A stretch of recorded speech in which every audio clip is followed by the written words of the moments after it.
ada dua komponen yang akan kita sambungkan. Katakan komponen yang pertama adalah sebuah kolom. Buku tulis ini, katakan ini sebuah kolom atau tiang. Lalu pada tiang ini saya akan letakkan sebuah beam atau plat. Plat itu saya sambungkan kepada kolom ini. Ya, katakanlah sisir ini adalah beam. Lalu saya letakkan ke sini. Nih. Bagaimana menyambung beam atau plat ini ke kolom? Kita bisa menggunakan sambungan non-permanen dengan baut. Tapi bisa juga yang permanen, seperti rivet atau kita las. Nah, pada kuliah kali ini kita akan menggunakan sambungan baut mur, bisa juga rivet ya, untuk menghubungkan beam dan kolom dengan pembebanan. Yang pertama adalah geser langsung yang akan diterima oleh baut, dan yang kedua beban bending karena adanya satu lokasi atau bending load secara eksentrik. Jadi saya sambung baut, anggap jari saya ini adalah baut ya. Saya kasih beban di sini, bending. Maka apa yang terjadi? Jari saya ini akan terdorong ke bawah, artinya dia akan mengalami geseran. Dan pada saat yang sama, dia akan mengalami pembebanan bending atau moment bending, pembengkokan akibat dari eccentric loading. Topik itu yang akan kita bahas pada video kali ini. Oke, simak terus. Assalamualaikum warahmatullahi wabarakatuh. Selamat pagi. Senang bertemu dengan Anda semuanya pada pagi hari ini, khususnya para mahasiswa sekalian. Kali ini kita akan membahas sambungan baut yang dikenai beban geser langsung dikombinasikan dengan eccentric loading. Jadi artinya ada bending. Jadi sebuah sambungan yang pada saat yang sama terjadi tegangan geser, tetapi juga tegangan geser dan tarik yang diakibatkan oleh eccentric loading.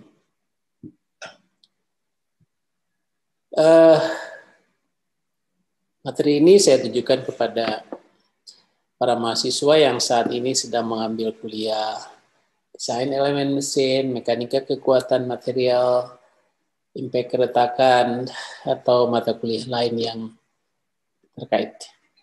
Simak sampai habis.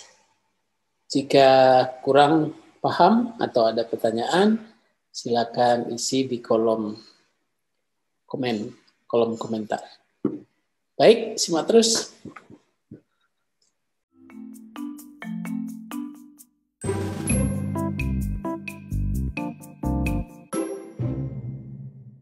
Ya, kuliah ini kita ambil dari buku Sikli Mechanical Engineering Design, edisi ke-9.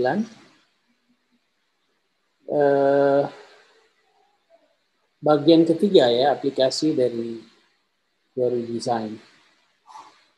Untuk desain komponen mesin.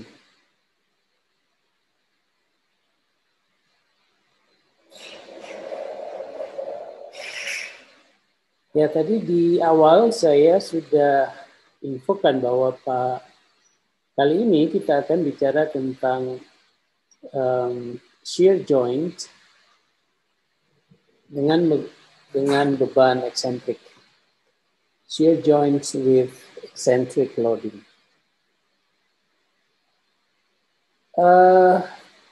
Barangkali akan mudah kita pahami kalau kita melihat gambar ini. Nah, jadi coba perhatikan gambar ini, di mana kolom kiri dan kanan dan plat atau beam ini diikat, disambung dengan menggunakan rivet atau baut mur ya, dengan konfigurasi dari baut itu seperti ditunjukkan pada gambar ini. Jadi di sini ada 4 baut yang bekerja. Kalau kita lihat dari pandangan atas, ini akan kelihatan yang ini adalah beam dan yang ini adalah beam dan yang ini adalah profil atau kolom yang akan dipakai untuk mengikat beam di sana. Itu strukturnya. Lalu bagaimana dengan pembebanan? Pembebanan adalah pembebanan dari distributed load. Tentu ini kita bisa nanti ubah menjadi concentrated load, ya. Karena ini beban terbagi rata, kita bisa ganti dengan satu concentrated load seperti ini. Jadi kalau kita lihat dari atas, bebannya ini kira-kira di titik tengah ini, ya. Akibat beban ini, kita akan lihat nanti pada gambar ini, dari ilmu statika, pada titik O, di mana titik O itu adalah center of origin. Jadi kalau di sebelah kiri, ini dia titik O-nya.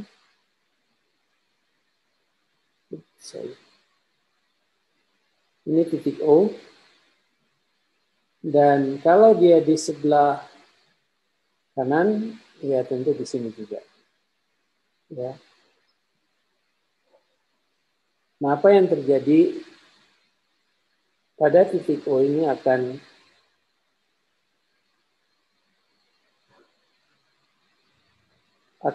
ada beban geser,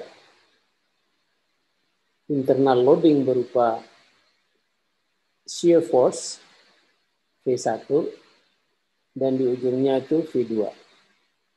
Kalau beban pas di tengah V1 tentu sama dengan V2. Kemudian juga akan terjadi momen, ya, M1 dan M2.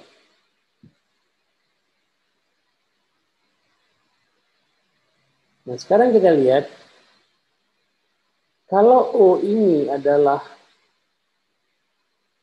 centroid atau center of gravity dari sambungan ini, maka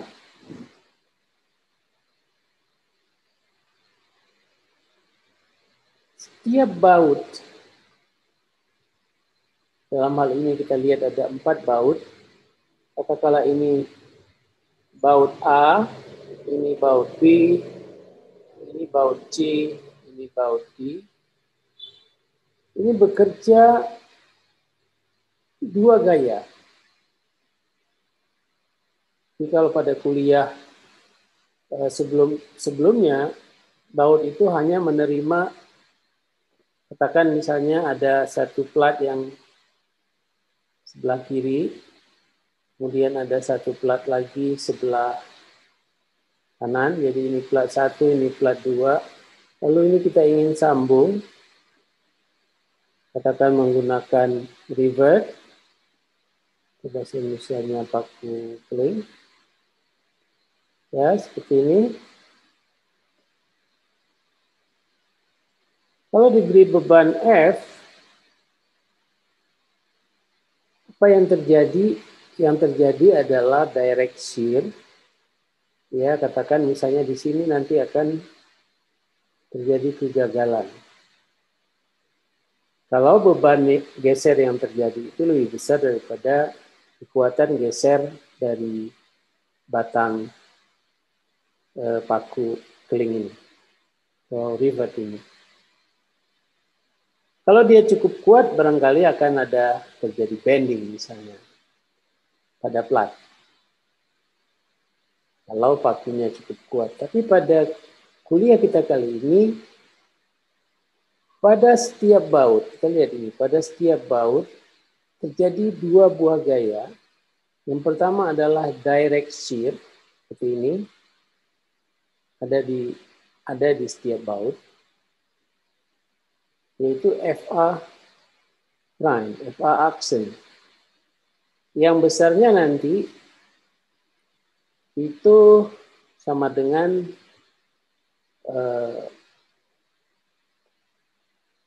kalau bautnya ada 4, seperti berarti 1/4 dari V1 itu. Nah, yang kedua ini yang menarik, akan terjadi secondary force atau moment load, FA double aksen ini, FA prime, double prime ya. Dari mana datangnya ini? Yaitu dari adanya bending yang terjadi pada center of gravity. Jadi kalau di sini akan ada bending. Bending ini ya, ini akan menyebabkan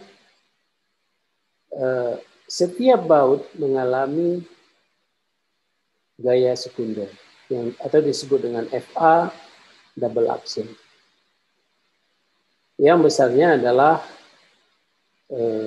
kita tahu momen adalah gaya kali lengan tegak lurus. Jadi kalau di sini FA double aksen kali RA itulah dia M-nya, momen yang terjadi. Demikian juga di B, di C, dan di D. Nah, itu poinnya. Bentuknya seperti apa? Itu bentuk pembebanan dan struktur barangkali kita bisa lihat plat seperti ini ya, misalnya seperti ini. Ini akan kita bahas dalam contoh soal nanti. Diberikan satu konfigurasi sambungan baut ABCD seperti ini. Ini adalah ukuran jarak F 16 kN, ini adalah beban Fy. Jadi kalau yang tegak itu Y atau Y, yang datar X, maka Fy-nya 10 kN. Jadi itu bending. Kenapa? Karena dia itu ada jarak dari gaya ke titik sentroid. Dalam hal ini sentroidnya nanti kita bisa hitung. Ini plus ini plus ini. Nah, kasus yang kedua, plat juga seperti ini. Tapi konfigurasi bautnya 3. Jadi dalam hal ini kita juga harus mencari di mana sentroidnya. Jadi kalau dari konfigurasi ini jelas tetap di tengah ini. Ada tidaknya baut, dia tetap ada di sini. Kenapa? Karena jarak dari baut A ke baut yang di tengah, kemudian yang di tengah ke baut yang sebelah kanan itu jaraknya sama. Dan kita asumsikan sambungan ini kaku. Nah, kasus yang ketiga itu juga seperti ini. Jadi ada beban, ya, beban, tapi hanya dipasang 2 baut, 1, 2 dengan konfigurasi ini. Nah, jadi tugas kita adalah mencari di mana sentroid, itu sangat penting, atau titik beratnya. Ya, di antara dua ini berarti ada, nanti kita lihat di tengah.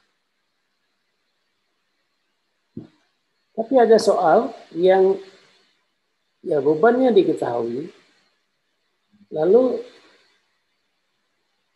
kita diminta, jadi desainer diminta untuk bagaimana bolt array-nya, bolt configuration-nya, apakah 4 atau cukup 3, ya, atau barangkali cukup satu saja, ya. Ini menarik, ya, menarik, karena kita nanti akan dihadapkan pada perhitungan tegangan pada baut dan tegangan pada plat. Jadi mana yang paling efektif? Kalau di lapangan juga yang paling praktis, ekonomis, itu yang akan dipilih. Inilah dia sambungan sambungan baut yang dikenai beban direct shear dan juga ada beban momen. Jadi ada F1, F prime sebagai direct shear dan F double prime atau F double action itu sebagai secondary load. Baik, sekarang kita mencari berapa besar primary shear, secondary shear, dan resultan gaya yang terjadi pada setiap baut. Nah, kita di sini melihat ada 4 baut, ya, ada 4 baut di mana konfigurasinya seperti itu sehingga kita bisa mendapatkan titik U atau centroid di sini. Yang jarak ke baut itu kita katakan RA untuk baut A, RB jarak ke baut B, RC ke baut C, dan RD ke baut D. Maka pada masing-masing baut akan bekerja 2 gaya, primary dan secondary shear, atau gaya geser utama dan gaya geser tambahan atau kedua. Gaya geser primer, F action, itu kita dapatkan dari V1. V1 adalah reaksi gaya yang terjadi pada titik O. Kita anggap dia rigid, ya. Sambungan itu cukup rigid sehingga kalau pada baut itu kalau ada 4 berarti F action-nya adalah V dibagi N, di mana N di sini jumlah baut. Jadi kalau jumlah bautnya 4 berarti 1/4 V. Nah, yang kedua adalah gaya sekunder, F double action. Silakan nanti melihat di persamaan yang ada di textbook yang sudah kami tunjukkan tadi, yaitu M1 kali Rn dibagi dengan RA kuadrat, RB kuadrat, tambah RC kuadrat, tambah RD kuadrat ini. Di mana R tadi adalah jarak atau lengan gaya daripada F double action. Kita lihat antara secondary shear dan R ini adalah saling tegak lurus. Nah itu, jadi momen yang terjadi di sini adalah perkalian daripada gaya ini dan dengan gayanya. Jadi bagaimana mendapatkannya secara rumus bisa merujuk pada rumus ini. Jadi di sini N kembali lagi adalah jumlah baut atau nomor baut. Jadi kalau kita ingin mencari FA berarti FA double prime sama dengan M1. M1 itu nggak berubah, ya. Berapapun nanti beban bending dikalikan dengan jarak ke baut itu. Kali Rn, jadi Rn di sini adalah baut A, jadi RA dibagi dengan RA kuadrat tambah RB kuadrat tambah RC kuadrat tambah RB kuadrat. Jadi kalau jaraknya sama berarti sama dengan 4R kuadrat gitu ya. Seperti itu. Jadi saya kira ini cukup jelas. Nah, bagaimana kalau kita ingin melihatnya secara umum? Karena di lapangan kadang tukang yang masang papan iklan katakan atau papan billboard ya, atau penunjuk arah di lapangan. Jadi kalau ini plat ya, ini kolom atau tiang, mereka mungkin bisa aja asal pasang, asal bor aja. Katakan seperti konfigurasi ini. Jadi ada di sini, ada di sini, ada di sini, ada di sini, ada di sini. Maka step pertama adalah bagaimana mendapatkan sentroid O. Jadi mendapatkan sentroid O ini tidak lain daripada koordinat X bar, Y bar. Di mana kita bisa menggunakan persamaan ini. Jadi itu kita tinggal masukkan aja berapa luas area baut 1 dikalikan dengan X1. Jadi kalau baut 1 itu baut A misalnya, ini A1, berarti X-nya itu adalah ini ya. Berarti X-nya ini X1. Ini Y1. Nah, jadi X1 Y1 dapat 1 koordinat. Demikian juga untuk A2, A3, A4, AN ya, sampai sebanyak-banyaknya. Lalu totalnya dibagi dengan jumlah area dari semua baut. Seperti ini. Akhirnya kita dapatkan sentroid itu yang paling penting. Yang kedua, kita harus lihat gaya bending yang terjadi di sini. Gaya yang tegak lurus. Jadi nanti kalau misalnya di lapangan bisa jadi bebannya tidak tegak lurus tapi membentuk satu sudut seperti ini, sudut theta, ini tidak ada masalah. Jadi nanti kita uraikan kita resolve menjadi FY dan FX. Berarti nanti sambungannya akan bekerja dua gaya. Yaitu kalau ini misalnya F, berarti ini adalah F cos theta. Itu efeknya. Ya juga di sini gaya ini menjadi F sin theta. Tapi untuk sederhananya ini hanya bekerja sebuah gaya FY ya yang tegak lurus sumbu X tentu. Maka untuk mendapatkan momennya maka kita harus mencari ya. Kalau ke titik O ini dia L-nya.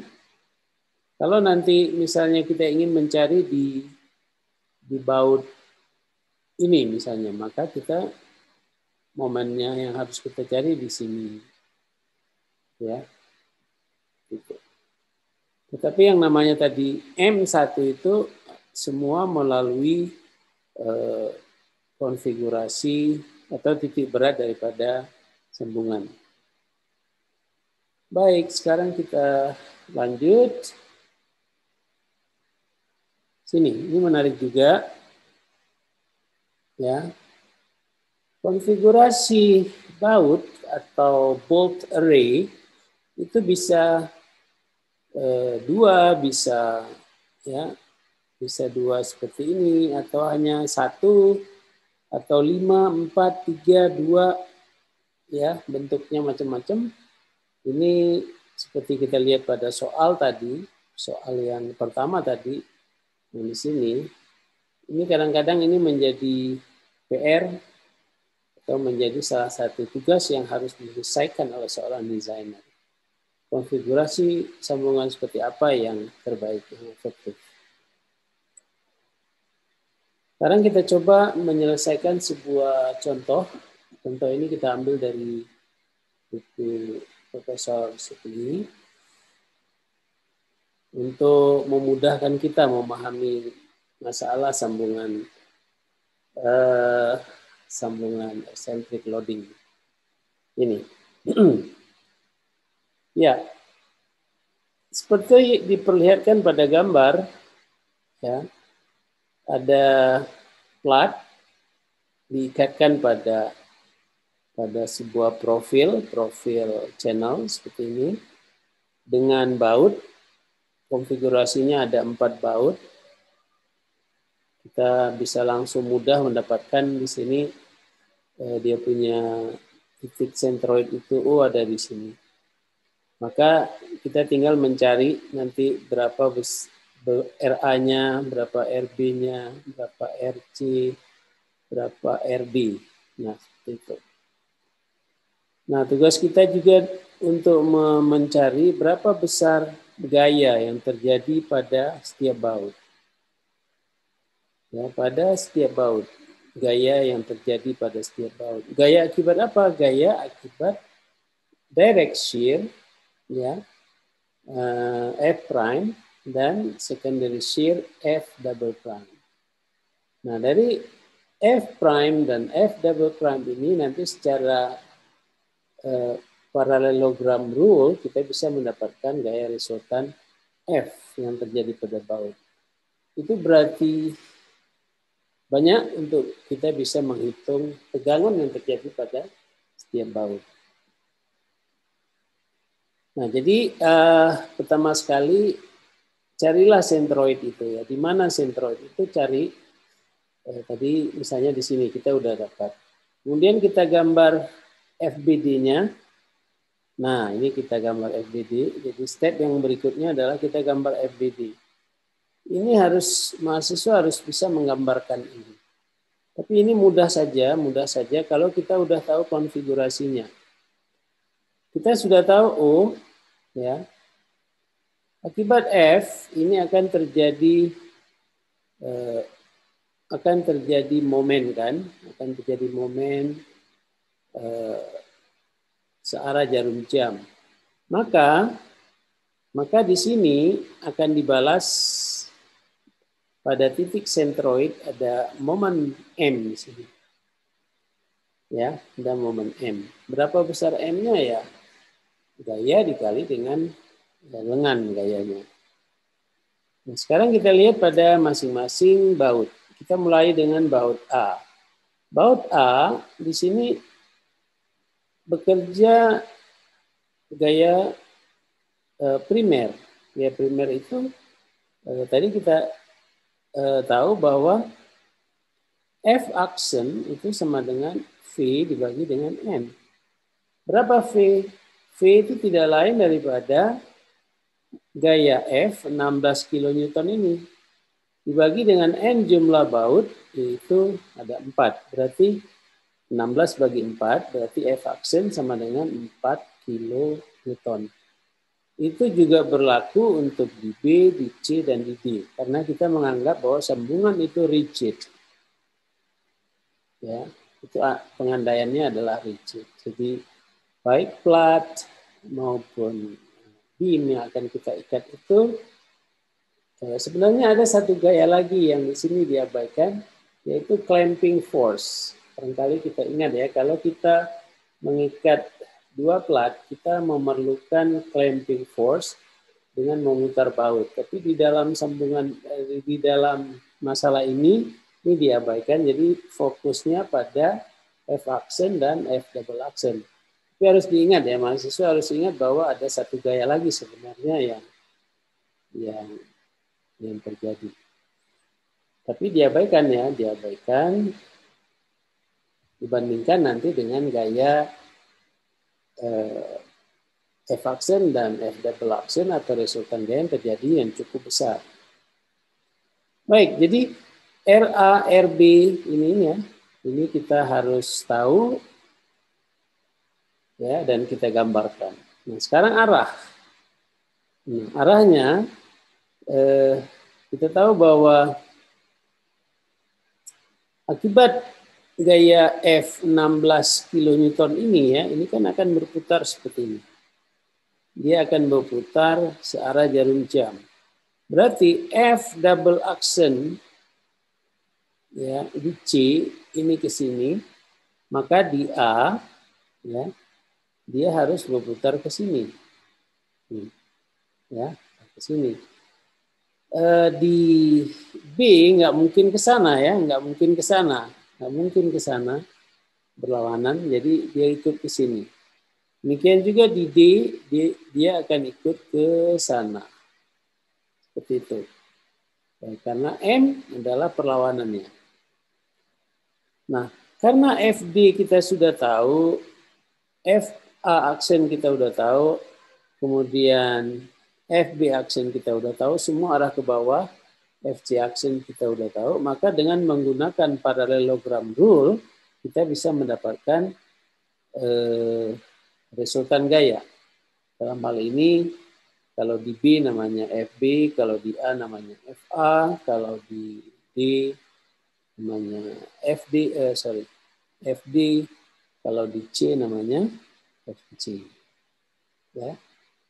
Sekarang F aksen tadi sudah 4 kilonewton. F double aksen kita menggunakan rumus yang tadi di atas, berarti MR per 4R kuadrat, karena jarak RA, RB, RC, dan RD-nya sama. Berarti MR per 4R kuadrat, berarti M per 4R, M-nya tadi 6.800, ya, perkalian antara gaya dan dengan gaya, sehingga diperoleh secondary force-nya 17,7 kilo Newton. Jadi kita udah dapat nih.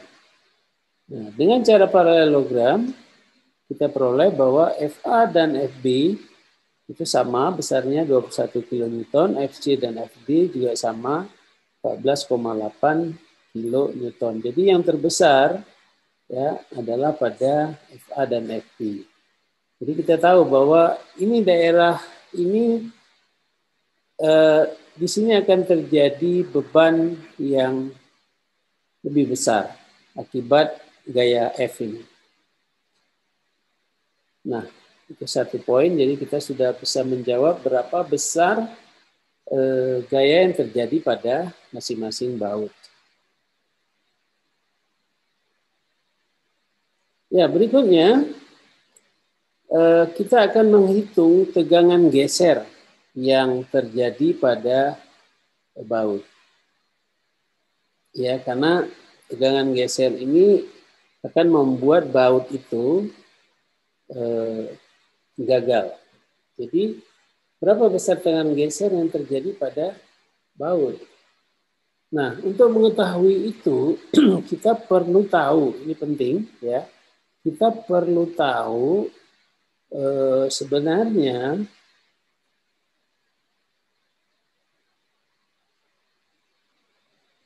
nah, jadi kita perlu tahu ini. Kita perlu tahu berapa sebenarnya panjang ya, panjang baut ini. Nih. Berapa panjang baut ini. Jadi kalau baut nih saya teruskan. Jadi ada bagian yang berulir, ada bagian yang tidak berulir. Nih, ini. Jadi ini yang berulir, tapi di sini ada bagian yang tidak berulir. Yang berulir itu kita sebut dengan LT. T itu dari thread, ya. Dan yang tidak berulir, ini tidak perlu kita sebutkan ya, tetapi keseluruhannya adalah L. Nah, jadi bagaimana mendapatkan L? Tentu pertambahan plat ini, plat yang 15, ditambah dengan tebal profil 10, ditambah tinggi mur. Nah, bagaimana mendapatkan tinggi mur nanti saya akan tunjukkan. Dan biasanya di baut itu ada washer di sini kita pasang untuk mengurangi konsentrasi tegangan. Dan itu biasanya 2 mili. Ditambah nanti kita harus juga membuat ini lebih, ya. Ini di sini. Ulir di sini kira-kira 2 pitch. Nah, jadi di sini kita harus tahu jenis baut apa yang dipakai. Jadi jenis bautnya adalah M16 kali 2. Maksudnya apa? Ini adalah metrik, hexagonal metrik dengan diameter 16 mm. Kemudian ada 2 mm pitchnya. Nah, jadi ya, tugas pertama kita dari gambar itu kita bisa mendapatkan L dari plat total adalah 15 tambah 10 tadi 25 mm. Kemudian baut M16 kali 2 dari tabel A31 diperoleh tinggi mur, ya, untuk tipe heksagonal H 14,8 mm. Jadi tabel A31 ini sebenarnya bisa dilihat di belakang, ya, di belakang dari buku lampiran, ya, dari buku Sikli. Jadi kita lihat di sini untuk M16 itu 14,8. Jadi ini saya sudah kopikan ke sini untuk para pembelajar di sini. Baik, ya, 14,8 sehingga totalnya adalah 25 plus 2 ini tadi washer, ya, karena baut di bawah kepala baut itu kita pasang washer atau ring kira-kira 2 mm untuk mengurangi konsentrasi tegangan. Itu materi yang kemarin kita bicarakan di video kemarin. Kemudian ditambah 14,8 lebar plat tadi, sehingga total adalah 43,8 mm. Nah, apa artinya 43,8 mm? Dia itu lebih kecil dari 125. Itu dari mana? Yaitu dari rumus ini. Dari rumus untuk metrik, ya tentu ini ada di persamaan 814. 2D tambah 6, 2D berarti 2 kali 16 karena M16, ya. 32 berarti 38. Itu intinya 38 tadi. Tentu dia ini lebih kecil dari 125. Jadi itu yang kita pakai. Maka LT-nya dapat dihitung dengan rumus 2D plus 6.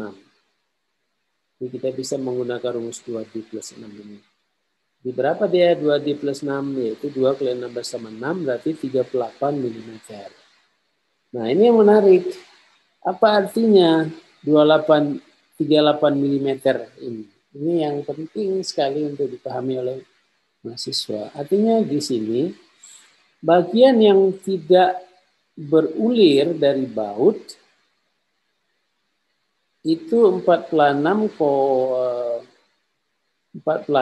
kurang 38, yaitu berapa? 8 mm. Jadi dari gambar terlihat bahwa daerah yang tidak berulir ini terdapat pada tebal plat 15 mm. Jadi ini tebal plat 15 mm. Berarti 8 itu kira-kira sampai di sini. Sampai di sini. Artinya apa? Artinya bidang geser, ya. Bidang geser nanti ini jatuhnya di daerah berulir, itu artinya. Nah, kalau jatuhnya di daerah berulir, kenapa? Ya. Kita harus lihat tabel 81. Nah, di tabel 81 ini menarik. Ya, untuk M16, maka kita dapatkan pitch tadi 2, ya, pitchnya 2. Maka untuk coarse pitch series, kita bisa dapatkan tensile stress area. Ya, ini yang kita cari. berapa luas daripada luas dari penampang baut yang nantinya akan mengalami geseran atau tegangan geser. Karena dia jatuh pada daerah yang berulir. Tapi kalau tidak berulir, mudah aja P/4 kali D kuadrat saja sudah dapat luas areanya. Jadi kalau tidak kita harus menggunakan tabel 51 seperti ini. Nah, di situ kuncinya, mudah-mudahan di situ dapat dicamkan dengan baik. Nah, dengan demikian sebentar.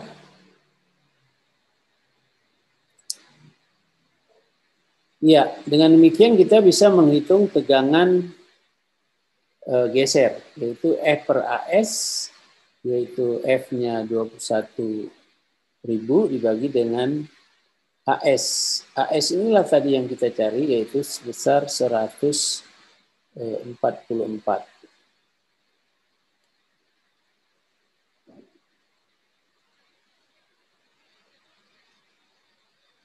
Baik, sekarang kita, ya ini 144 ya. Ya, benar. Untuk minor diameter area-nya. Baik, sekarang kita lanjut ke masalah yang C. Berapa besar bearing stress? Ya, baik, saya akan tunjukkan apa itu bearing stress ya, dari gambar ini. Jadi kita tahu ada beberapa mode kegagalan pada sambungan baut, pada sambungan rivet atau coupling. Jadi kalau kita lihat di sini, kalau bebannya seperti ini ya, bebannya seperti ini, dia jelas bebannya seperti ini, jelas bisa jadi pergeseran dan putus. Atau bebannya seperti ini, dia terjadi pembengkokan. Ya, pembengkokan. Ini beban awal. Atau terjadi kegagalan pada plat. Jadi pakunya cukup kuat, tetapi platnya akan tear out di sini, kan koyak. Atau terjadi koyaknya di daerah sini, karena terjadi konsentrasi tegangan yang cukup besar di sini sehingga dia koyak. Atau langsung lepas ke sini. Jadi ada bagian yang tergeser ke arah gaya. Nah, bearing stress itu ada di sini. Jadi dia tidak kelihatan, awalnya tidak kelihatan terjadinya shear, geser, bengkok, segala macam. Tapi akibat beban yang besar pada daerah ini kita lihat, ini. Nah, ini terjadi pengkerutan atau pengetatan material di daerah itu. Nah, apabila tidak cukup kuat, dia tentu akan sompel dan gagal. Inilah bearing stress yang kita masukkan di dalam soal nomor berapa ini? Soal nomor C. Jadi inilah bearing stress. Nah, bagaimana menghitung bearing stress? Yaitu gaya dibagi dengan luas penampang. Tapi luas penampang yang mana? Yaitu di sini AB, ya, yaitu tebal dari plat yang paling tipis kita ambil. Jadi dalam hal ini yang paling tipis tadi kan ada member 15 dan profil itu 10. Berarti kita ambil yang 10 dikalikan dengan diameter 16. Ini dia. Jadi dapat segini ya bearing stressnya. Nah, sekarang pertanyaan yang terakhir, ini biasanya mahasiswa harus terus berlatih. Kenapa? Karena ada satu rumus atau konsep daripada momen inersia yang harus dilatih lagi ya untuk menghitungnya. Di sini kenapa?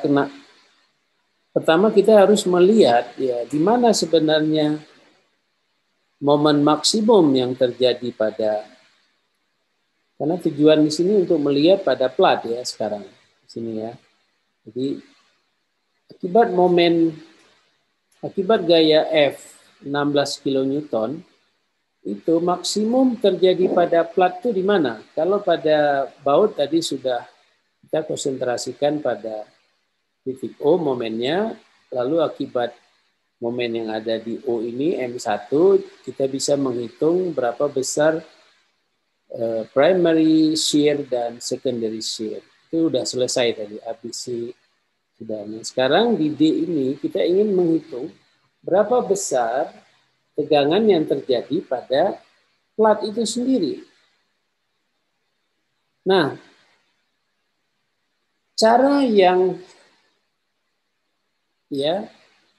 cermat, yang cepat adalah pada baut yang mendapat beban maksimum. Tadi kita udah tahu kan bahwa baut yang mendapat beban maksimum itu adalah baut A dan baut B, yaitu 21 kN. Sedangkan baut C dan D daerah ini nih kecil. Jadi dalam desain kita cukup mencek di sini.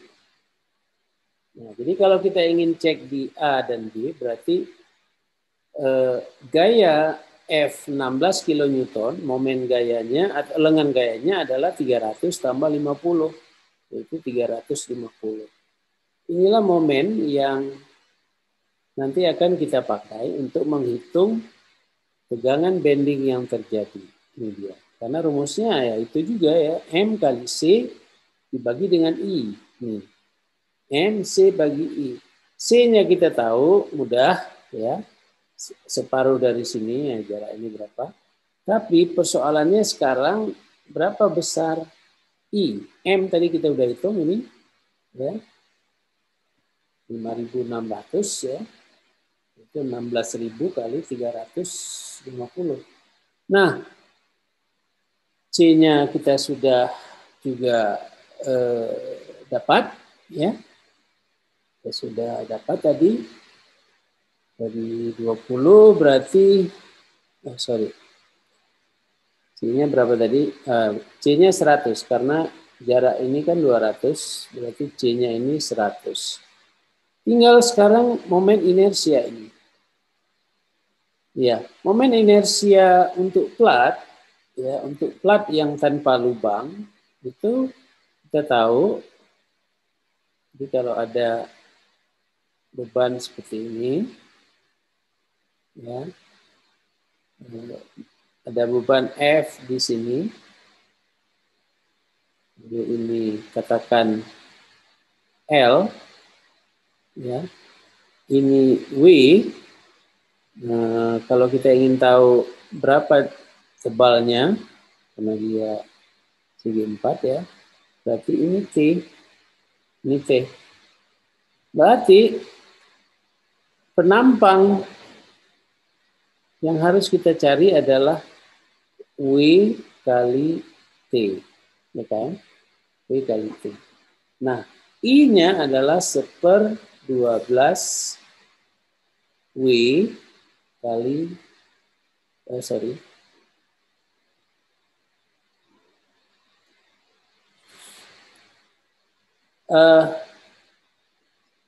W pangkat 3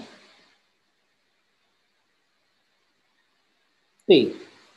Ya, karena arah gaya F itu ya sejajar dengan W. Jadi W pangkat 3 T atau TW pangkat 3. Ini rumusnya kalau tanpa lubang. Tapi kalau ada lubang seperti ini, kalau kita buka ya, maka ini kan ada lubang 2 ya, ada lubang 2. Jadi ini saya perpanjang, ada lubang di sini. Saya perpanjang ini, ada lubang di sini. Ya, ini platnya. Ini garis sumbu ya, ini platnya. Ini platnya. Ini lubang. Ini D. Ini lubang. Ini juga D. jarak antar ini kita sebut di sini apa ya, A ya kalau nggak salah, atau T. Ya, kita tahu. Maka nggak berlaku lagi rumus, ya tidak berlaku lagi ini saja karena ada lubang di sana. Jadi caranya gimana? Kita harus memakai rumus ini. Jadi I bar itu adalah momen inersia bar yang tanpa lubang. Nah, jadi kita harus kurangi dengan I hole ditambah jarak antar lubang dikali dengan luas penampang. Nah, karena ini sama, diameternya sama, jaraknya sama, maka kali 2 saja di sini.